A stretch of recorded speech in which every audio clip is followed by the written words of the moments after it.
ساڵی خزمەتی هونەری بەبێ دابڕان لە قەزای چەمچەماڵ پرۆژێکی هونەری جێبەجێ کرا کە خۆی دەبینێتەوە لە پەردەلادان لەسەر دیواربەندی هونەری لە چەمچەماڵ. پرۆژەی دیواربەندی هونەری لە چەمچەماڵ کە گەورەترین دیواربەندی هونەریە لەلایەن کۆمەڵی هونەرە جوانەکانی چەمچەماڵ بە هاوکاری شارەوانی چەمچەماڵ بنیادنراوە. بیرۆکەی ئیشەکە باز لە مێژووی شارستانی چەرمووەکە کەوە بەشێکە لە مێژووی شاری چەمچەماڵ. ئێمە ئەم مێژۆمان تێکەڵ کردووە لەگەڵ مێژووی هەر چوار پارچەی کوردستان بەهێنانی ئەو کەرەسە و بابەتە مێژویانی کە لە باشەکانێکی کوردستانەیە. ئامانجمان لەوەیە ئەوەیە بڵێن ئێمە کوردستان بۆ ئێمە هەمووی هەریەکە بە دژمنانمان بڵێن ئەگەر بمان کەنە 1000 پارچەشەوە ئێمە کوردستان هەر بە دوو کۆدووەکەی کە ئەکاتەیەک بۆ چاوەوە ئەیبینین و سێریەکەین.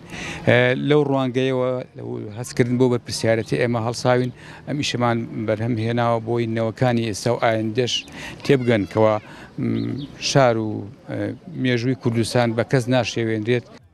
بەشداربوونی مەراسیمەکە تاکید لەسەر گرنگی پرۆژەکە دەکەنەوە بۆ خزمەتکردنی بواری هونەری لە قەزای چەمچەماڵ.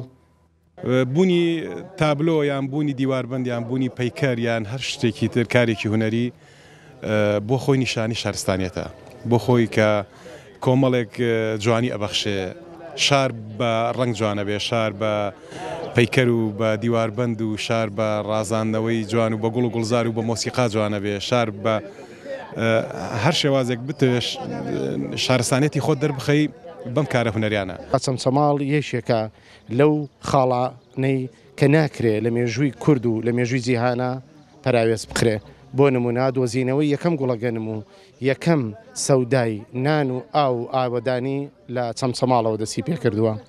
ئێمە لە مێژووی نزیکە زۆرترین قوربانیمان داوە لە ئەنفال، لە چیمیاباران و لە ڕوبەڕووبوونەوەی هەموو ئەو داگیرکەرانی کە ویستویانە ئارابخا و زاموا و دەشتی شارە زۆر بخەنە بەرمەترسی. دیواربەندی هونەری چەمچەماڵ بە ناوی دیرۆکی کوردبوون ناوزەند کراوە. هەرێک لە قەڵاکانی کەرکووک و چەمچەماڵ و هەولێر و ئامەد و دمدم لەسەر دیواربەندێکە نەخشێنراوە.